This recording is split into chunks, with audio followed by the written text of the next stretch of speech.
ব্যাপক গণবিক্ষোভের মুখে শ্রীলঙ্কার ক্ষমতা থেকে গোতাবায়া রাজাপাকসে উৎখাত হলে দেশটির রাষ্ট্রপতির দায়িত্ব নিয়েছিলেন রনিল বিক্রমাসিংহে। এ সময় দেশটির অর্থনৈতিক উন্নয়নে ব্যাপক অবদান রাখেন তিনি। পরবর্তীতে দেশটির রাষ্ট্রপতির আসনে অনুরা কুমার দিশানায়েকে আসার পর ব্যক্তিগত সফরে রাষ্ট্রীয় অর্থ ব্যবহারের অভিযোগে গ্রেফতার করা হয়েছে সাবেক রাষ্ট্রপতি রনিল বিক্রমাসিংহকে। পরবর্তীতে তাকে রিমান্ডের মুখোমুখি করা হলে আইসিইউতে ভর্তি হন দেশটির 6 বারের এই প্রধানমন্ত্রী। শুক্রবার দেশটির অপরাধ তদন্ত বিভাগ দুর্নীতি বিরোধী অভিযানের অংশ হিসেবে তাকে গ্রেফতার করে। অভিযোগ, 2023 সালের সেপ্টেম্বরে তিনি রাষ্ট্রীয় অর্থ ব্যবহার করে ব্যক্তিগত সফরে যুক্তরাজ্যে যান।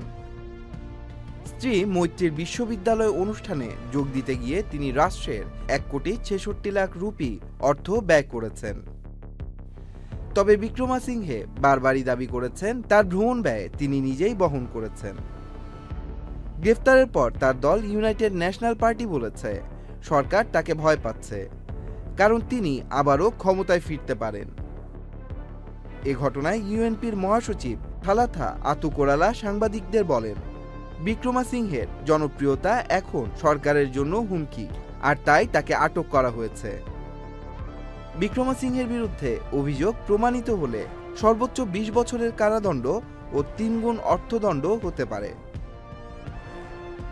Tanmoy Mahmud, channel I online.